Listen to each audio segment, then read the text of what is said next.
Welcome again to Sport Unlocked, the new way of keeping across the pod. Subscribe to our WhatsApp channel. The details are in the description of the pod, wherever you're listening to us, or you can see it pinned on our X profile at Sport Unlocked. We don't see your numbers unless we already have them.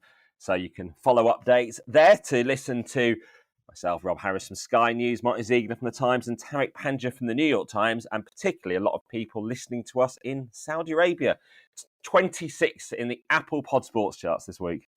Merhaba Saudi. Well, it's a lot of people there got some very good taste. Like the sports minister, probably. Do you think His Excellency tuning in? Well, we are a good source of information. You excellencies, which excellency are you guys talking about? Well, I have noticed that in some British media, the Turkey al-Sheikh is given the sort of title, His Excellency, which is something which sort of usually goes to ambassadors and things like that, but that's not normally used in the media. No, I guess Turkey al-Sheikh is this entertainment guy. The other excellency that I've seen in the media, someone was telling me they were on a train up to Newcastle for a football match, and they heard some fans talking, and they were saying, "Oh, His Excellency is going to be here today," and they were referring to the chairman, Yasser Al-Rumayyan. So yeah, I was wondering which excellency you were talking about. Yep, Turkey al-Sheikh, who's actually not the sports minister; he's the head of something called the General Entertainment Council or something like that. Well, perhaps how Manchester United might have relished Saudi investment instead.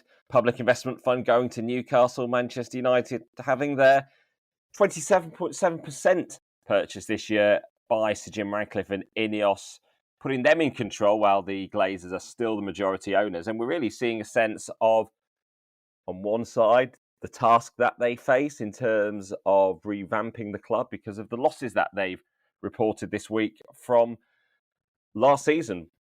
Just over 113 million. It's a big loss, and it's even bigger and more concerning, you might think, because it's the fifth year in a row that United have made a loss. And over the last 3 years, it's something like 254 million, which is in the same sort of ballpark as Everton. Obviously, as we know, were deducted points for breaching the Premier League's financial rules. Manchester United say they are compliant. So there are obviously exemptions that you can remove from your PSR calculation, and they say that they have enough exemptions. Including things like infrastructure spending on the women's team as well. The question is, will it be enough to be able to comply with those losses in terms of the Premier League rules? Something that we'd already actually had an indication of is just the cost of the sale of the stake. £47.8 million for all the fees associated with the Glazers themselves, selling this 27.7% to Ineos, although they could say it has brought in a guaranteed $300 million of investment by the end of this year, although some of it is on infrastructure. We don't necessarily know how the rest of it will be spent. Quite murky in another pod where we're talking about PSR and these huge numbers. It's a massive number, and as Ziggs mentioned, 5 years. These deductions as well. I think for me and maybe some fans, it'd be nice if the Premier League could publish exactly how the calculations are made for each club, what the deductions are, because you have to kind of take everyone's word for it, don't you? And the rule is 105 million maximum loss over 3 years, and this is now in the realms of 200 and something there. That we should see the amount spent on the women's team and the infrastructure. Of course, this is the women's team that somewhat controversially is training in temporary facilities at the moment. The 47 million you referenced there, Rob, it is a large amount of money. Fees paid to the bank Rain, which oversaw the sale of the stake, plus other fees. I think that must have to be deductible from PSR for them to get across the line. So that's a big chunk of money. And the other interesting thing is, which was revealed, when United failed UEFA's financial fair play test last year and got a small fine. Well, that revealed in that they had asked for a 40 million COVID-related deduction, which the Premier League had permitted them, but UEFA refused to do so. So I think that 40 million from that, 47 million from the fees, and and then the rest of the money from women's football, academy football, and capital investment probably gets them across the line. United insisting they are in compliance with both the Premier League's profit and sustainability rules and UEFA's financial fair play. Of course, one of the issues is the wage bill, which rose 10%. In part, they said that was because they're in the Champions League. But on the flip side, the men's team failed to qualify for the Champions League again. In fact, as did the women's team as well. So the hit you take from wages going up means you are in the competition that delivers the revenue, delivers the profile and the spotlight that you need for sponsorships. And that was probably the thing. And it was actually on both the men's and women's side of the clubs. They won the FA Cup, but declined in the leagues. Yeah, the Champions League is going to be particularly vital and financially this season and the next few seasons because revenue is going up 20% from the new Champions League. So we're talking around about a sort of guaranteed, you'd say, for Manchester United around about £75 million and up to 120 million if they're in the Champions League. So not to have that is a massive chunk of their revenues. We're talking 15% just on one competition. So success on the pitch is what it's all about, really. Everything else, commercial, match day income is obviously important, but if you don't have that success on the pitch, then you're playing catch up. But at the other end of the table, we've got details of the parachute payments for the relegated clubs in the Premier League, just how lucrative it can be for them even after going down. Yeah, record parachute payments, 49 million for the three clubs that were relegated, and 40 million for Leeds United, who are in their second year of parachute payments. No other club actually is receiving parachute payments at the moment because they've all gone back up against the Premier League. So,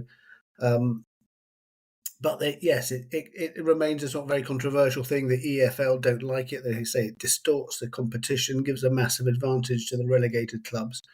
And interestingly, the Labour government is looking and probably will give the new regulator power, backstop power, i.e. the ultimate power to have control over parachute payments if agreement can't be reached between the Premier League and the EFL. Well, it's been, 2 years since we've been negotiating this financial settlement, whether it's parachute payments or something else. It's been in front of at least 2 parliamentary committees that I can remember, probably more. They just seem to not be able to crack this one.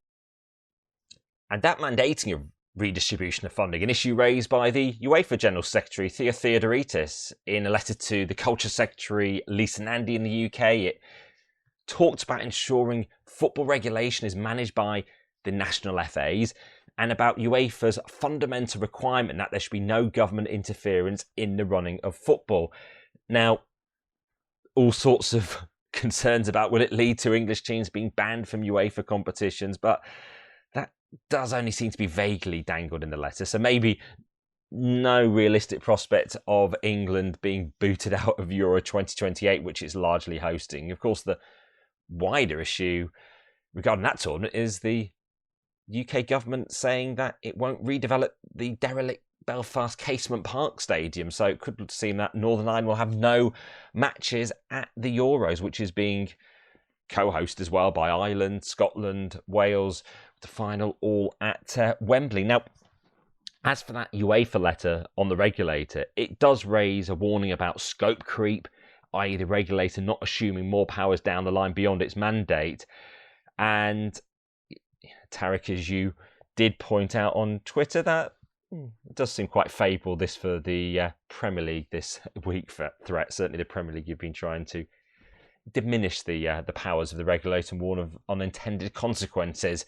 Now, this was a football regulation plan conceived by the Conservatives before running out of time before calling the elections to complete its progress through Parliament. So it is Sir Keir Starmer's Labour government that's reintroducing the bill. I think they're going to use the much the same legislation with just a couple of changes. And the other thing is they may look to introduce it through the House of Lords because they've got all this legislation that the new government wants to bring in through the House of Commons. Because it's already been in the House of Commons to an extent, I think they could bring it in through the House of Lords, and that would sort of speed up the process. Yeah, and for those unfamiliar listening around the world, the House of Lords, the chamber of appointed members. I think the second largest legislature in the world after China. There's the upper chamber, which is also subject to reform soon. Just a quick one on China, very, very quickly. More arrests, more charges for football match fixing in China. Couple of foreign players this time attached. It's just incredible. We started the pod with Saudi. A few years ago, we would have started the pod about how China was dominating football. It's a real fall from grace there. And things gloomy on the pitch too. Just seeing in Men's World Cup qualifying during the international break, China lost 2-1 to Saudi Arabia. And that was after being thrashed 7-0 by Japan, their biggest ever defeat against their great regional rivals. And one Chinese sports journalist, Zhang Feng, wrote about how football cannot be boosted by singing odes. He went on to say it needs skill and tactical training, and he said it cannot be accomplished through politics. Of course, football was quite a priority for the Chinese President Xi Jinping at one point about a decade ago, but certainly things haven't gone to plan. And as for that corruption investigation, well, Chinese police said they'd uncovered a series of online gambling, match fixing and bribery cases, and a 2-year investigation seeing 120 matches in domestic leagues implicated, with 128 criminal suspects, 41 clubs, and it's all led to 43 people being banned for life, 38 of whom were players. So real troubles for China, whose men have only qualified for one Men's World Cup in 2002 and not even being helped by the new 48-team format. And moving around the world, crossing to France, who could have expected the league president to be re-elected given the way he bungled the TV rights deals? Yeah, this is Vincent Lebrun, who somehow has been re-elected, I think unopposed in the end, as the head of the French domestic league. And what we're talking about here, this is the guy who's presided over, in a way, the collapse of the French league as being among Europe's top leagues when it comes to its finances. So he had hoped to raise $1 billion from the domestic rights sale, got nowhere near it. In the end, it was almost an emergency deal as the season started, a 5-year agreement with DAZN for $500 million, half of what he had suggested they could get. And then DAZN, once the channel was launched, seems to not have the numbers it requires. So people aren't buying this thing. So the visibility has dropped. And this comes after selling 13% of all the league's revenue to CVC, the private equity firm, in perpetuity, so forever, which for a lot of people has been quite controversial. So, yep, and that doesn't seem, maybe to some people, like the steady hand that should continue to guide French league football. And also some of those rights sold to beIN Sports, the broadcaster owned by the PSG president Nasser Al-Khelaifi. Not the only financial and sort of legal issues around the French football. Kylian Mbappe trying to get a large chunk of owed wages from Paris Saint-Germain, something like $60 million. So this is money which apparently has been withheld by PSG before his departure. The club is claiming that was a basis of agreements made between the club player and itself last summer. Mbappe saying they owe him the money, and he's refused a sort of arbitration report. According to AFP, he's refused arbitration recommended by the LFP Legal Commission. So it's going to be an interesting one, a financial fight between PSG and their most famous French player. Yeah, it's actually really significant. The numbers are massive, but also when we were saying to PSG, I remember back in that, you're going to lose this guy on a free. He's run rings around you here. You've paid. They renewed him with that enormous money. The year before the Qatar World Cup, if you remember, with Macron and everyone getting involved. He somehow worked out a break clause after 2 years, which they announced was a 3-year contract. He even had the number of when the contract would end on the back of his shirt, if you remember, but he left for free a year early. And all the messaging around it was like, aha, but we're not losing him for free. He's giving us all of these millions back.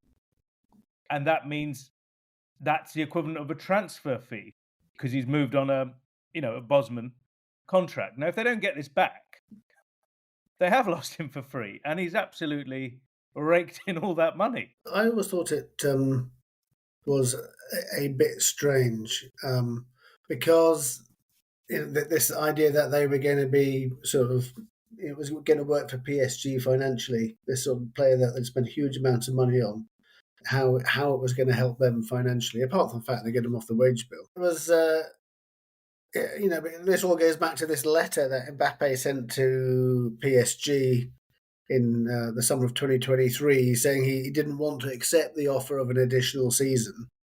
And it signed the letter in July 2022, less than 2 months after he'd agreed this new deal to stay on at PSG. So I think it was always clear what Mbappe's he knew what his plan was, and it's just how PSG were able to try and minimise the financial damage. The embarrassment. Well, that's the bitter divorce between Paris Saint-Germain and Kylian Mbappe.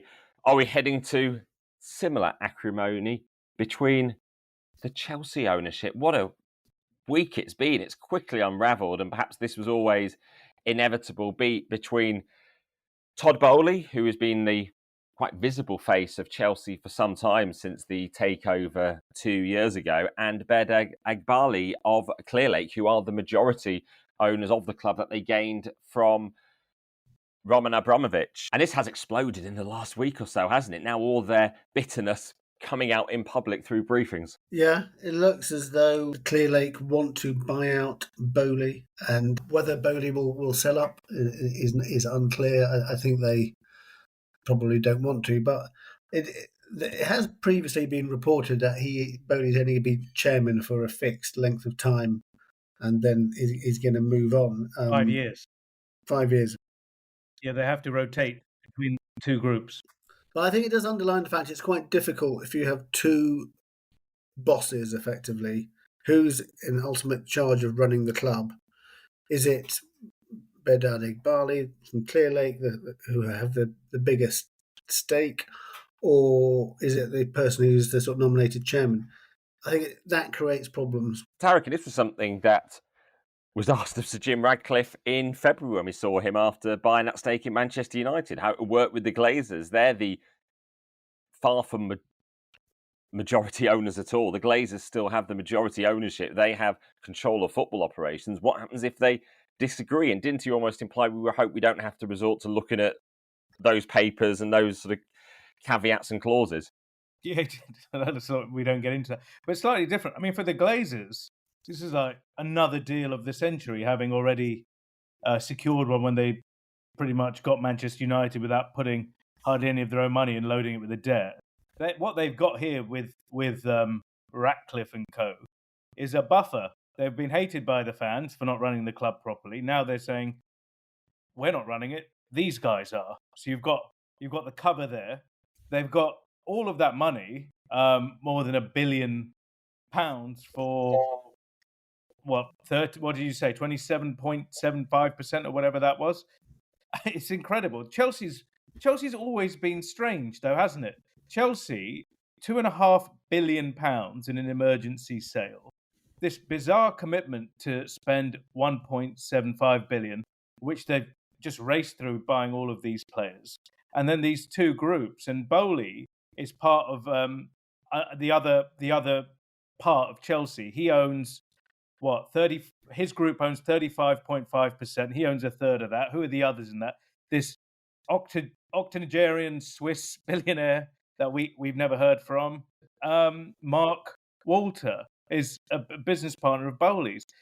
For me, the whole Chelsea thing has been bonkers, including these reports that said Clearlake are prepared to offer, I read one, what would be the equivalent of a premium of 500 million to get Bowley and his group out. And that just seems mad, given that, for a lot of people, they've already overpaid. The club is not exactly firing on all cylinders. The whole thing is I don't know. I don't really understand it very well. And it was an interesting evolution of a story. It was first broken by David Hellier from Bloomberg. Then some of the follow-up reports try to suggest, no, it's still a business-like relationship between the pair of them, before within days it all started to unravel and almost no sense of the fact they do get on at all.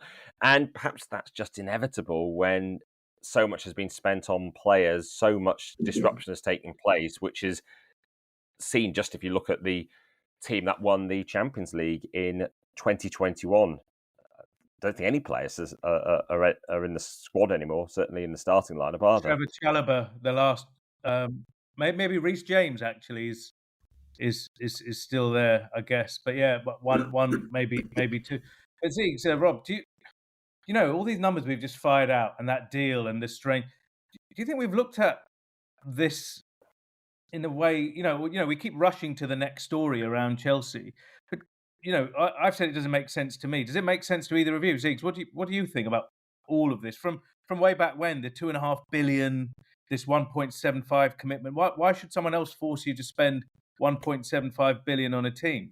And everything that's happened now, this kind of messy scenario with the owners. Does it make sense to you in some way?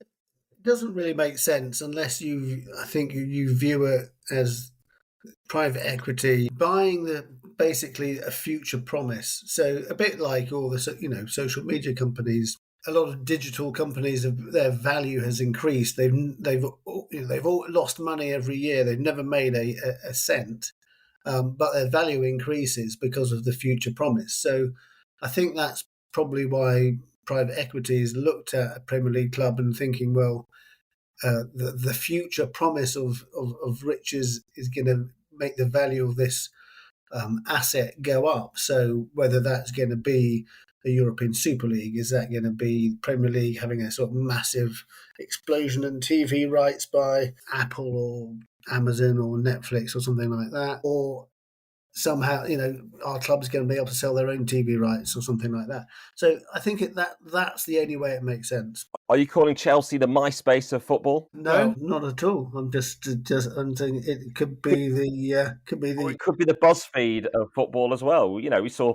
private equity into companies like that, the new media companies, where there was great hope, and then perhaps it didn't deliver the revenue expected on the back of that. But I think a lot of the reason why we're talking about this around Chelsea is because it hasn't worked out.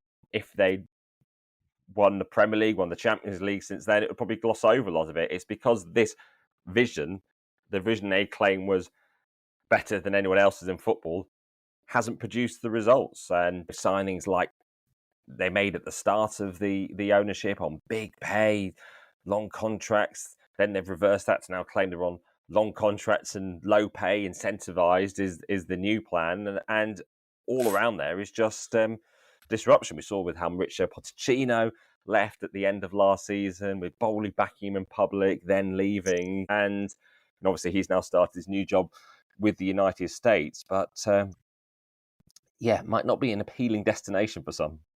Not yet. And I guess that one of the interesting things in the reports is the time horizons each of these groups had for when they expected to kind of cash out, with Clearlake, I think, having, according to the reports, a 30-year plan, and Bowley's being perhaps shorter than that. And it's in the sense of Bowley, we keep saying his name, but he's been a lot less hands-on, a lot less visible over the past year, perhaps sign of this issue, with Badad Egbali, the Clearlake co-owner, being very, very much more to the fore. But I think Bowley's always going to be associated with this because of just the way it all started. It was him, wasn't it, who was being the acting director of football and appearing at conferences, making outlandish statements. And is chairman until 2027, when I believe it switches to Clearlake. Historic case to reference is Liverpool, of course, under Hicks and Gillette. That was a 50-50 ownership, and they were at complete loggerheads. Of course, this is where Amanda Staveley was involved, and then she was trying to buy it out with Dubai Consortium. Eventually, that, of course, went to court because it intersects with the global financial crisis. The pair of owners couldn't agree on refinancing. The banks wouldn't refinance them, and eventually there was effectively an enforced sale, which, in a very different circumstance, happened with Chelsea, of course, with the sanctioning of Roman Abramovich, then the government running the sale process effectively. So they then chose the Clearlake and Bowley consortium with these curious clauses as well. Of course, there were many interested parties. One of them was actually involving the former Liverpool chairman, Martyn Broughton, from the time of Hicks and Gillette, actually the time of the sale, and also involving Seb Coe, the president of World Athletics, who we have some developments on this week because the Olympics over, we were looking at who would be the next IOC president, but an intriguing set of rules have been put in place that might seem to block Seb Coe's path to the IOC presidency. Yeah, amazing. This is Ban Ki-moon. Remember Ban Ki-moon, United Nations Secretary General for a long time? He's now the sort of head of the Ethics Commission for the International Olympic Committee. And he sent out a remarkable 2-page directive detailing the rules around the next IOC president and the election. And basically, it's like a catch-22. If you're cynical, you say this is deliberately designed to keep Seb Coe out because everybody in international sport knows that Thomas Bach doesn't want Seb Coe to be his successor.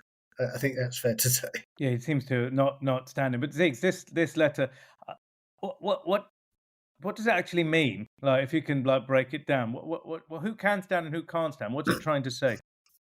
So there's sort of some elements of it. One is around age limits. So Seb Coe is 67, and it says that you're only allowed to have one extension of the beyond the age limit of 70. So you can have a 4-year extension.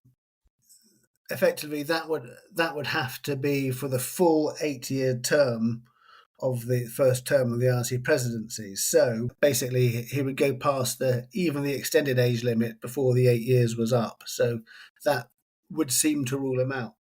The other issue is that they say there's a conflict of interest if you're the president of an international federation, because Coe is president of World Athletics, and so he would have to basically withdraw from his World Athletics IOC membership and take up a national position. However, that's not available to him anymore because Britain already has a IOC member elected in June, Sir Hugh Robertson, and he was basically put forward by Thomas Bach. I mean, anyone would think this had been sort of deliberately devised. 4D chess going on there, Ziggs. And if we want to put something else into the mix, Seb Coe and Hugh Robertson were on opposite sides of the auction for the British lottery licence as well. Yes, that was fairly recent. That was quite recent as well, right? The lottery. We're not talking a long time ago. 18 months ago, yes. Hugh Robertson was chairman of Camelot, lost the contract to Allwyn, who had appointed Seb Coe as a director.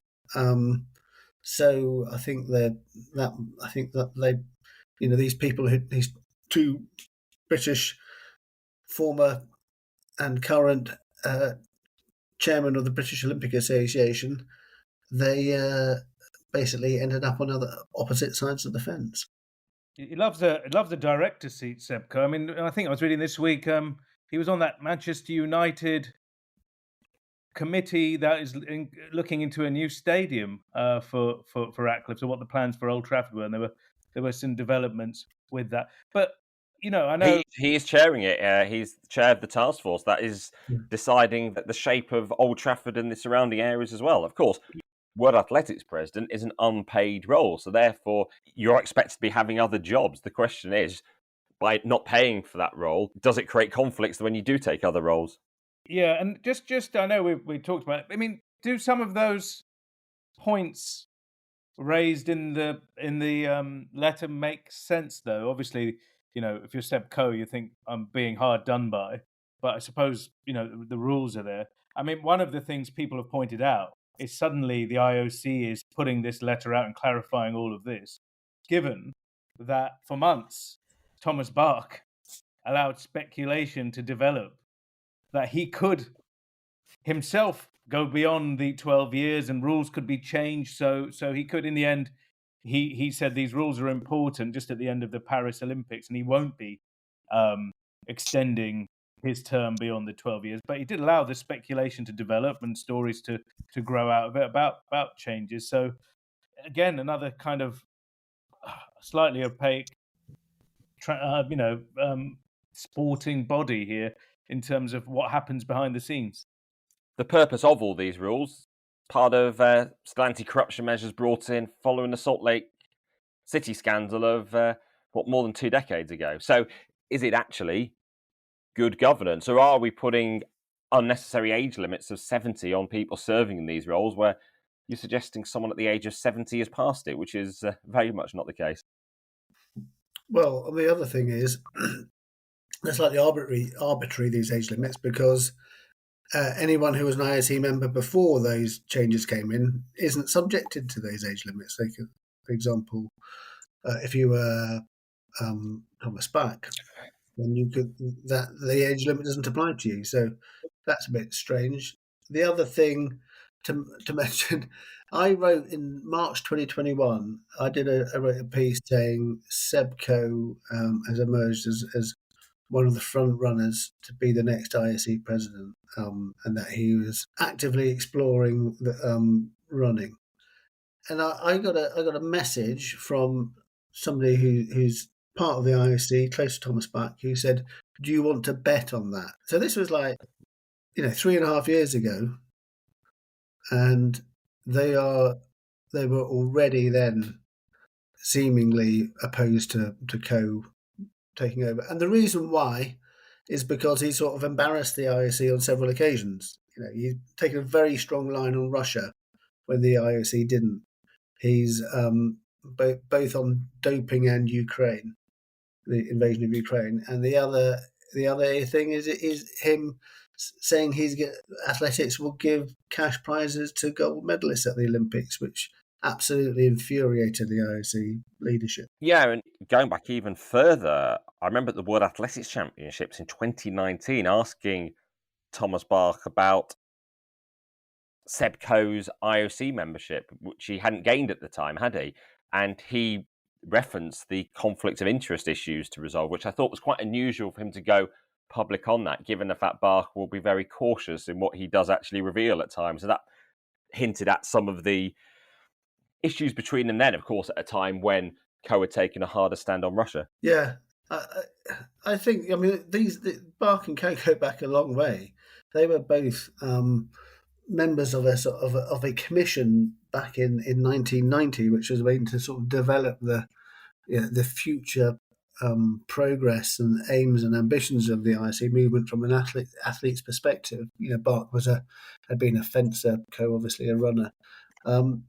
So yeah, their relationship has been going back a long time. So briefly, who do we think could be the next boss of the Olympic movement? Will it be the Zimbabwean swimmer Kirsty Coventry, who's very close to Thomas Bach, or will it be the boss of world cycling, David Lepatien, who Bach has put in control effectively of the new Olympic Games?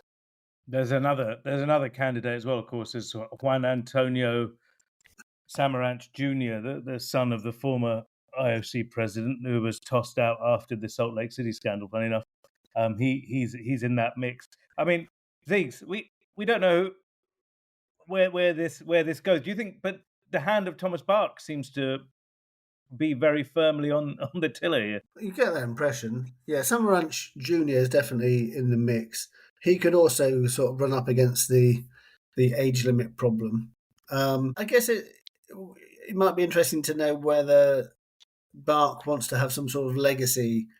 All the IRC presidents have been from North America or Europe in the past.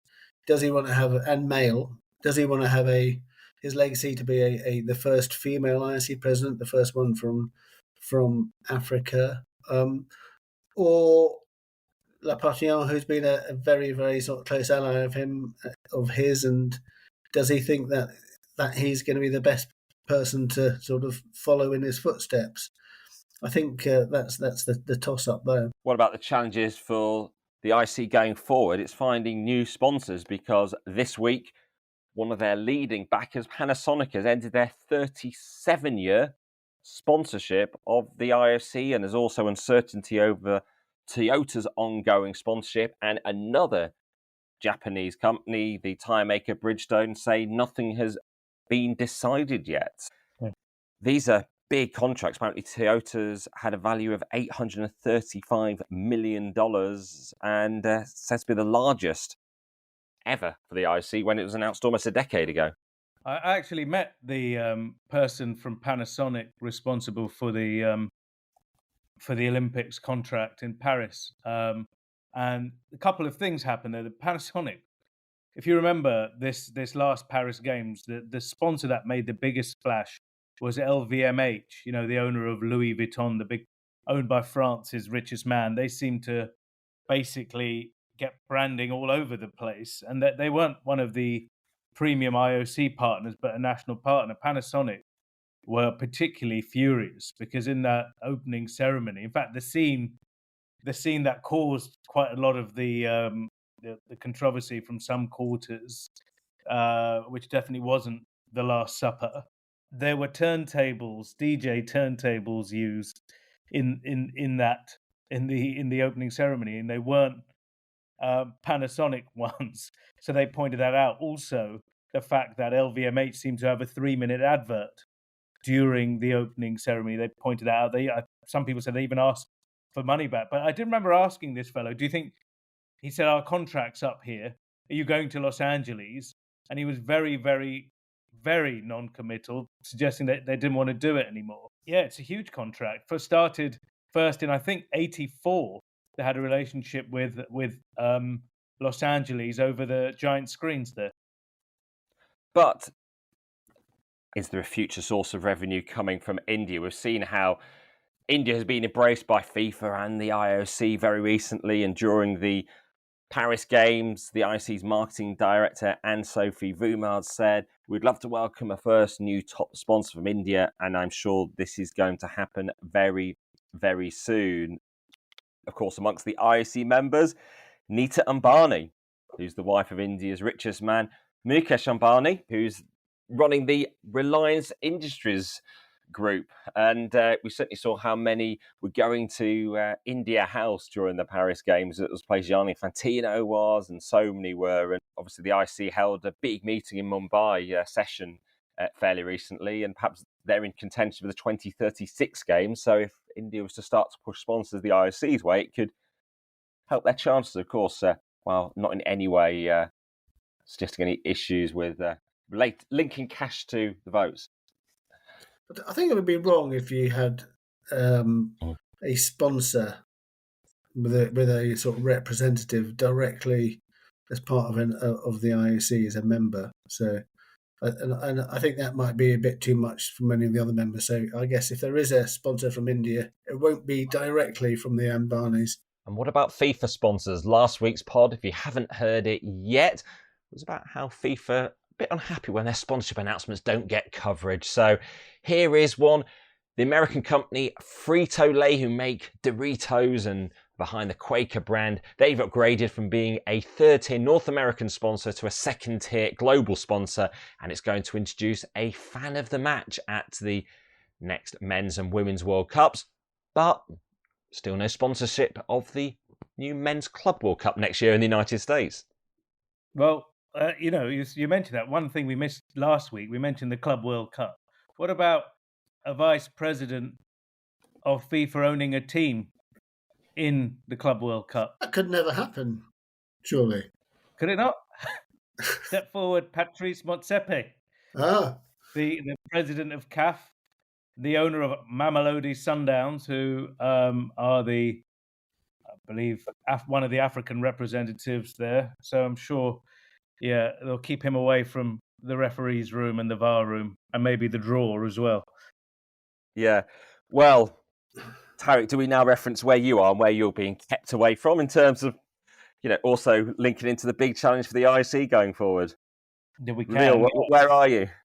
I'm in Antalya in Turkey, about 10 kilometers away from where I want to be at the moment, or where I should be, which is the World Anti-Doping Agency Executive Committee meeting.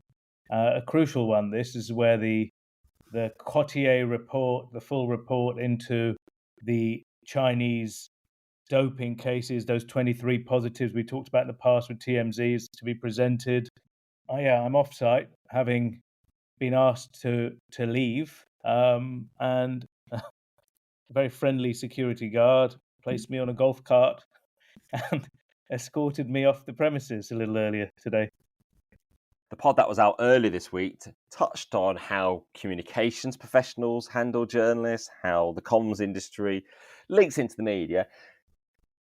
There was no media invitation to the meeting, so the question would be, can you expect to go into a premises where there's a meeting taking place and they haven't invited the media? That's how some would see it on the inside of the sports organisations. Yeah, well, look, we, between us, probably been doing this about 60 years, these excos and meetings, whether it's FIFA or the IOC or UEFA. To be clear, we're not in the meeting. We're not in the meeting room. Those are behind closed doors. I did accidentally end up in an IFAB meeting once. It's quite interesting to hear them discussing the ins and outs of whichever technology it is they were trying to introduce at the time. I think it was Jerome Valk that takes it back. Well, there you go. I mean, that's a rare opportunity for you to see how it all works. Normally, we'll be sort of loitering, nearby, not really bothering anyone, and only talking to people who are willing to talk to us. And today, I did talk to a couple of people who are quite friendly, and then maybe was hoping to talk to people after the meeting. We've all been there, but this particular event, I was told, is at that looks like a luxury golfing resort. Looking at the prices, anywhere between £800 and £1,200 a night, where these guys are. Don't forget, WADA is half funded by public money from the public bodies. So the fact it was on the resort, and I wasn't staying there. They said, you have to leave. I did make the point. Would it not just be okay to sit somewhere far away if you don't want me to talk to anyone? It was said don't interact, I think was the word, with people at the meeting. This is a private meeting, and they should be left alone. I said that would be fine, but no, off I went. Why do you think WADA's choosing a sort of resort costing so expensive, £1,000 a night? I mean, you can probably get a very nice hotel in Istanbul for a fifth of that. Why do you think they're doing that? Well, this is a really interesting one, because the only other time I could think of something which has been that secluded was one that was sent to the Maldives around the Russian doping scandal. There was a lot of pressure on WADA to finally do something about this, and they went to the Maldives, again, quite hard to get to. I mean, and on the other hand, a lot of these sporting figures, the WADA board and some of the people here, they're from sports organizations as well, and they wear other hats, presidents of other sports, and these people have got used to some of the trappings of this type of travel. Now, remember, you mentioned the Olympics and these athletes who are unpaid, and the athletes very rarely see this type of luxury, but the executives do. It does seem a little off, a little bit weird. And what are we expecting from this meeting? Why does it matter? Well, this is quite a big one. And just before it as well, what was really a very tense moment, senior WADA leadership tried to suggest that the American on the board, Dr. Rahul Gupta, who's representing not just the US, he's representing 40 countries from the Americas, is conflicted and shouldn't be there because of US investigations into the Chinese doping. That led to a furious exchange of letters and a claim that WADA is trying to evade scrutiny from its fiduciary directors. I think Dr. Gupta eventually was in the room, and he is essentially a member of the White House, the Biden administration. So that's how high it goes. And that seems to have, like I said, been resolved in some way. He was there. And why it's important is to finally get to the bottom, at least in some way, of the Chinese doping issue, which I've referenced, and what's going to happen. I mean, it's clear rules were not fully followed, and the confidence of the global anti-doping community and athletes isn't there. They have to fix this. And in the meantime, Tariq, there's been the WADA leaked letter, another sort of apparent attack on the US, saying 90% of its athletes don't come under the World Anti-Doping Code, and your college athletes, which provoked another exchange from the US Anti-Doping Agency. It does seem like this is a sort of a moment of crisis for the World Anti-Doping Agency. They just seem to be thinking attack is the best form of defence now, rather than actually dealing with their job, which is to uncover doping. To the pool. Well, no, wait, we're off to wait and look at my email, waiting for a press release that might be sent from 10 kilometres up the road. No, I was more suggesting they're off to the pool. Well, I bet. I mean, just Ziggs, not suggesting in any way you're not working.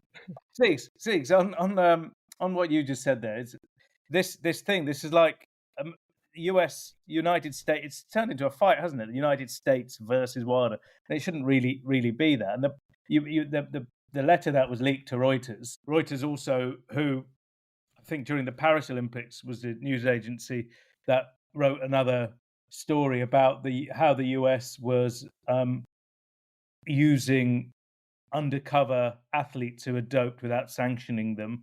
That made the US look bad in that case.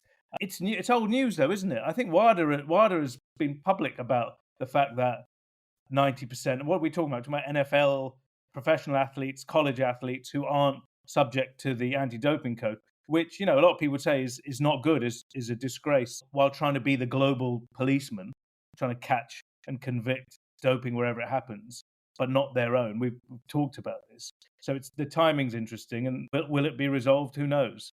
But it's just the timing, isn't it? And more credit to the New York Times for giving the resources to send you out there, because it looks like it's going to be the most expensive golf buggy ride in journalism.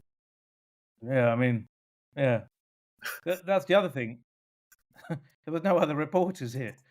Maybe. Do you think, Rob? Do you think if there's more reporters here, you get more of a chance for them to actually engage with us? If there was, like, I don't know, normally if we go to in the old days, the FIFA or the UEFA ones, which again, we don't have any more press conferences there either. Do you think there would be a different response if there was more journalists here?